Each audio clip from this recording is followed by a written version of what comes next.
родния си град, в първоначалното училище в Копривщица, Тодор Филипов Чипев идва тук в Пловдив, където чрез съдействието на по-големия си брат Никола започва работа в печатницата на Христо Гаданов. В продължение на 3-4 години той изпълнява една съвсем обща работа в тази печатница. Както майка му Рада Бенева, така и неговия брат Никола изиграват една голяма роля за по-сетнешното развитие на Тодор Чипев като печатарски работник, като разпространител на вестници и книги, като книгоиздател в последствие. За онова време книжарството и книгоиздаването у нас е правило така първите си сериозни стъпки и доходите, получавани от тези предци на печата, радетели на печата, са били твърде незначителни. Именно поради това мисля, че започнатото дело от Тодор Филипов Чипев в последствие се появява като едно призвание, независимо, че са били необходими и средства за поддържане на това негово развитие. В този смисъл той тук не само е учил занаят, но и търсил реализация на собствената си личност. Да, естествено, защото след 86-та година, след Сръбско-българската война, неговият брат става управител на друга печатница, наименована Единство. В тази печатница вече Тодор Филипов Чипев започва работа като словослагател, а последствие като настоятел на вестник Напред, който е бил издаван в печатницата. Във връзка с това, позволете ми да прочета и да цитирам един отказ от писмо на брат му до него и съответно и една обява в вестник Напред от 889 година. Моля. Тодора, ти дойде тук да се учиш от мене на словослагателство, но сега, понеже имаме нужда и от пари, то ще направим по-добре да те упълномоща да тръгнеш като агент на вестника да събираш пари. А ето и обявата във вестника. Покрай първия ни агент, господин Навеличков е редактор бил във вестника, който пътува по източна България, упълномощили сме и друго лице, господин Тефе Чипев, да събира абонаментните ни в Западна България. И така съм започнал с цитати, си позволя и още един отказ вече на писмо на Тефе Чипев до неговите синове и дъщеря. Писмо писано доста по-късно. А аз до тогава, каквото ми кажеха братето, особено като по-големи от мен, ги слушах. Така с една дума се съгласих и тръгнах. Та кое пеша, кое с кола или кон, обикалях, пари събирах, книги предлагах и продавах и търговия захванах. И действително Тодор Филипов Чипев тръгва да кръстосва из краищата на Западна България с вестник Напред и с книги, които по онова време са отпечатвани в печатницата. Даже мога да цитирам някои от книгите. Това са Скитникът Еврейн, това е Граф Монте Кристо и други.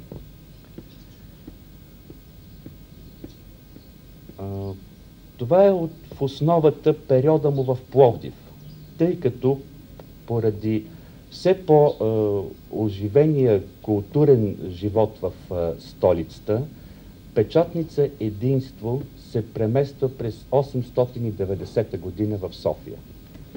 И една година по-късно този буден и предприемчив младеж открива една малка книжарничка в павилион на Градската градина в София, която за онова време е била единствената по рода си в столицата.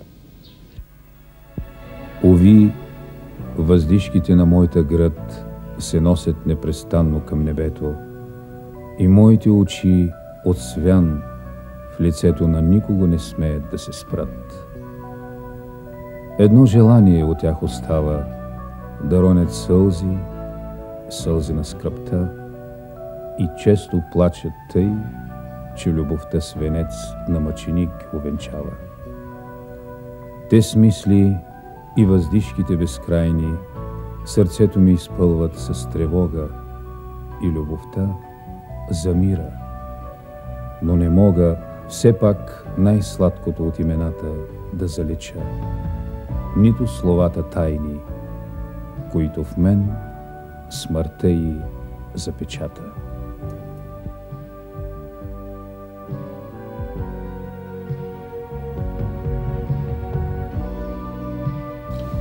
И тъй като сме тук в Пловдив, искаме се да ви насоча към онзи период от живота на стария Чипев, когато той заедно с Христо Данов е съорганизатор на организираното издателско дело в България.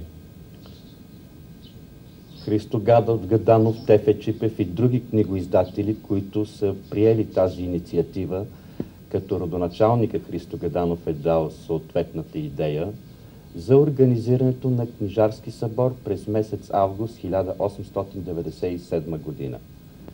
На този конгрес, освен изтъкнати пловдивски книгоиздатели, присъстват издатели и от цялата ни страна. В това число Тефе Чипев и Христо Олчев от София, Венелин Божилов от Варна, Едрев от Казанлък и други. На конгреса именно са взети решения за подобряване на книгоиздателската и книжарската търговия.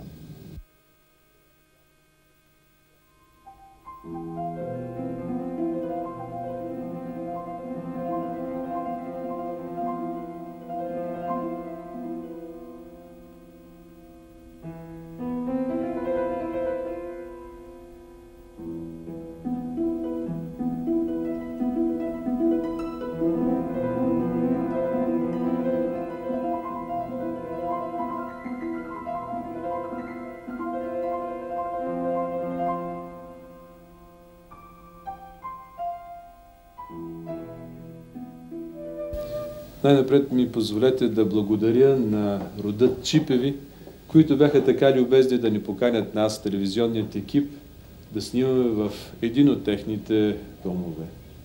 Да ви представя и събеседниците. Надежда Чипева, която е снаха на стария Чипев, Лиляна Чипева също снаха на Чипев и Кирил Чипев, син на... Единственият останал. Единственият. Както и най-младите от рода. Горко Чипева, ние имахме възможност да разговаряме с вас още в Копривщица. Вие работехте над родословно дърво и виждам, че тук родословното дърво просто е в един съвсем друг вид. Изгледа, че сте го завършили. Да. Малко по-прегледно е сега в този вид. Аз казах вече, че ми е направило впечатление многото хора, които съм видяла в дома Чипеви, когато влязах. И мина тази идея, малко по-късно разбира се, да събера хората в една прегледна форма, нещо като родословно дърво, за да видим кои участваме в този род. Оказа се, че те са няколко клона, един така наречен пловдивски клон, един, който също е в София, с началото Дончо Чипев, и нашия клон с началото на Филип Чипев. Споделете някой такъв ярък спомен от стария Чипев. Първото впечатление, когато влязах в дома, стария дом на Чипев, на Бачо Киро, първото впечатление ми беше на един много кротък, много мил и много справедлив възрастен човек, нали, който ме прие като нов член на семейството, съвсем мило и радушно. И така остана и до края. Неговото отношение към всички, към братя, към снахи, към внуци беше такова мило, че не можеше човек да не иска нищо повече от него. Сега ми позволете да се обърна към Кирил Чипев, сина на стария Чипев. Знам, че е трудно човек да говори за баща си. И все пак, споделете някой ярък спомен. Вижте какво, аз помня моя баща като много трудолюбив и който ставаше най-рано да буди синовете. Обикаля се по етажите и викали, ставайте бе синове. А той отваря се по вили пръв книжарница. Това ми е останало действително като спомен. Всяка нова година събираше бащата и за да има берекет във всяка стая, обикаляше и фърляше заедно с монети и жито. Абсолютно честен човек, работлив, това мога да ви кажа. Так какво ви пишеше той на нова година? Ами, ще ми позволите да го прочита. Моля. Мили ми синове, дъщеря, зет и снахи. Настъпваме и тая нова година, това е 41 година, 1 януари.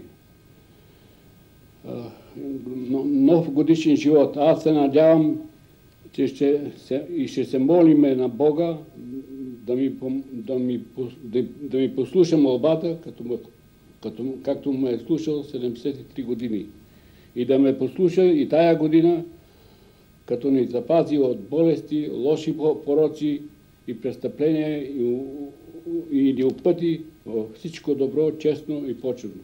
И тая година дано излезе още по-добра от към здравето, сполуките, щастието, берекета, търговията и дано мир настъпи на земята, че без мир нищо не става и всичко, за което сме се трудили и мъчили толкова години, ще е напразно. Пък от нас, но нас труд, сговор, редовен живот, спестовност, предпазливост и от всичко и въздържане от лошо и внимание към всички. Бог да ни даде помощ и на всичко добро да ни даде. Амин. И това е било 1941 година в разгара на войната. Без мир нищо не става. Йорко Чипева, споменахте, че сте работили в книжарницата на стария Чипев. Ще ни кажете ли нещо от онези години? Сега си спомням, когато дойдоха да конфискуват моторните песни на Вапцаров. Сутринта рано още, току-що беше отворена книжарницата, дойдоха двама цивилни и просто поискаха моторните песни. Като разбраха, че имаме, един излезе и дойде с двама стражари. И тогава казаха, нали, че книгата се конфискува и трябваше да се свалят от рафта всички бройки, които имаше. Сложиха ги в един чувал и ги отнесоха. Имаше доста хора в книжарницата, въпреки ранния час, нали? Всички така останаха много изненадани. Влизаха и излизаха непрекъснато хора. То беше повече като един клуб на писатели, художници и, нали, интелигенти, отколкото място за търговия. Спомням си, между другото, които идваха и който често се срещаха в книжарница, това беше и Дечко Узунов.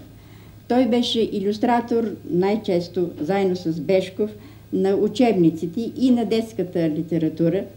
И много често беше в разговор там с някой от братята. И при едно интервю, което в последствие той беше дал за Чипеви, между другото беше казал: Чипевата книжарница не беше книжарница, в която можеш да влезеш и да си купиш нещо, да си купиш книга. Това беше един кошер от писатели, на които си даваха среща в книжарница Чипев.